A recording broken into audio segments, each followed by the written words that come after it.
வணக்கம் நேயர்களே.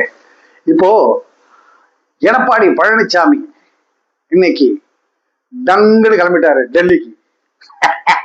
நேத்து என்னன்னு கேட்டீங்கன்னா, நேத்து எஸ்பி வேலுமணி போயிட்டாரு. இன்னைக்கு எடப்பாடி போயிருக்கிறாரு. என்ன காரணம் தெரியாததா?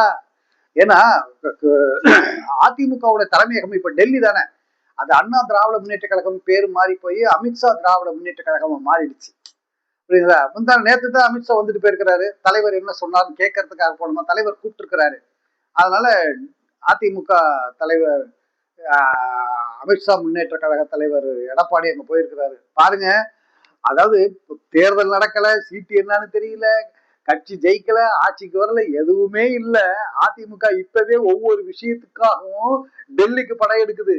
இது பிஜேபி மாநில மாநில பாஜகவோட பி டீம்ங்கிறது எவ்வளவு உறுதியா இருக்கு பாருங்க. ஒரு தலைவர்னா கெட்ஸா ஜெயலலிதாட்ட என்ன கெட்ஸ் இருந்துச்சு. மோடியா லேடியான்னு கேட்ட ஜெயலலிதா கட்சியில இப்படி ஒரு கோழை எடப்பாடி பழனிசாமி ஒண்ணு ஓடுறாரு டெல்லிக்கு. இப்பவே காவடி தூக்குறாருன்னா இன்னும் எதிர்காலத்துல என்ன ஜெயிக்க போறது கிடையாது. சத்தியமா ஜெயிக்க போறது கிடையாது. ஜெயிச்சா என்ன ஆகுங்கிறது மக்களாகிய உங்களுக்கு தெரியும். புரியுதுங்களா? இப்பவே ஓடுறாரு, கண்ணாவுன்னா ஓடுறாரு. அவர் வாட் இஷ்டத்துக்கு ஓடுறி அங்க போய் எஜமா சொல்லுங்க எஜமா அப்படிங்கிறது தான் அவருக்கு ஒரு வேலையெல்லாம். இதுல இதுல இன்னொன்னு என்னன்னு கேட்டீங்கன்னா, டிடிவி தினகரனும் ஓ பன்னீர்செல்வத்தையும் கூட்டணிக்குள்ள இருக்கிறதோ. டிடிவி தினகரன் தெளிவா இருக்கிறாப்ப, எடப்பாடி பழனிசாமி முதலமைச்சர் கேண்டிடேட்டை மாத்தினீங்கன்னா கூட்டணிக்குள்ள வருவோம். இல்ல அந்த வேலை அவரை முதலமைச்சராக எங்கள் என்ன தலையெழுத்தான்னு கேட்டாரு. முந்தா நாள் நடந்த தஞ்சாவூர்ல நடந்த செயற்குழு பொதுக்குழுல கூட கம்பீரமா பேசியிருக்கிறாரு டிடிவி தினகரன்.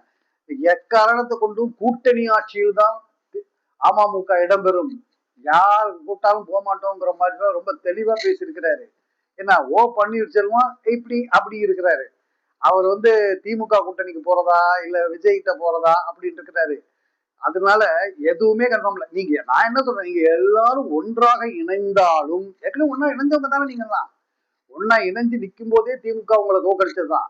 இப்ப செதறி கிடக்குறீங்க, திருப்பி சேர போறோம்னு ஒரு பந்தா விட்டுக்கிட்டு தெரியுறீங்க. திருப்பி ஒன்னா சேர்ந்தாலும் முதலமைச்சரோட பொதுநல திட்டங்கள், தமிழ்நாட்டுக்கு செய்த திட்டங்கள் நிச்சயமாக அது ஜெயிக்கும். அது உங்க அனைவரையும் மண்ணை கவைக்கும். குறிப்பா பிஜேபியை தமிழ்நாட்டிலிருந்து துடைத்தெறியக்கூடிய கட்சியா தேர்தலாக இருக்கணும். அதிமுகங்கிற ஒரு கட்சி இருக்கணுங்க. அது நமக்கு எதிரி. அது 1000 பங்காளி. அது இருக்கணும்.